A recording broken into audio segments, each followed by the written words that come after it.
My understanding is you've got some of the same organizers now going back into these communities to try to clean up in the aftermath of a handful of protesters, a handful of criminals and thugs who tore up the place. That is not a protest.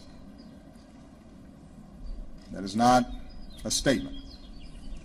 It's people, a handful of people taking advantage of a situation for their own purposes, and they need to be treated as criminals. They're not protesting. They're not making a statement. They're stealing. Innocent people have been savagely beaten, like the young man in Dallas, Texas, who was left dying on the street, or the woman in upstate New York viciously attacked by dangerous thugs.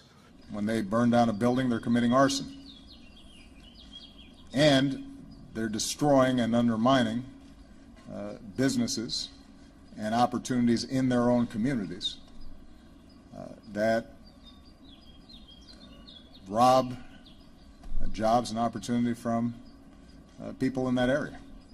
The violence that happened yesterday distracted from the fact that you had seen multiple days of peaceful protests. But we cannot allow the righteous cries and peaceful protesters to be drowned out by an angry mob. The biggest victims of the rioting are peace-loving citizens in our poorest communities.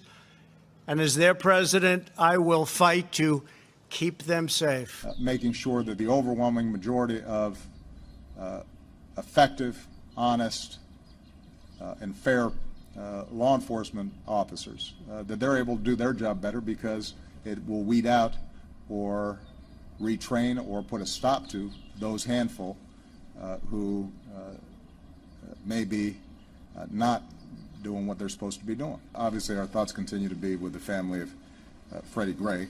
My thoughts are with the police officers who were injured in last night's disturbances. It underscores that that's a tough job. In those environments, if we think that we're just going to send the police to do the dirty work of containing the problems that arise there without, as a nation and as a society, saying what can we do to change those communities, to help lift up those communities and give those kids opportunity, then we're not going to solve this problem. And we'll go through the same cycles of periodic conflicts between the police and communities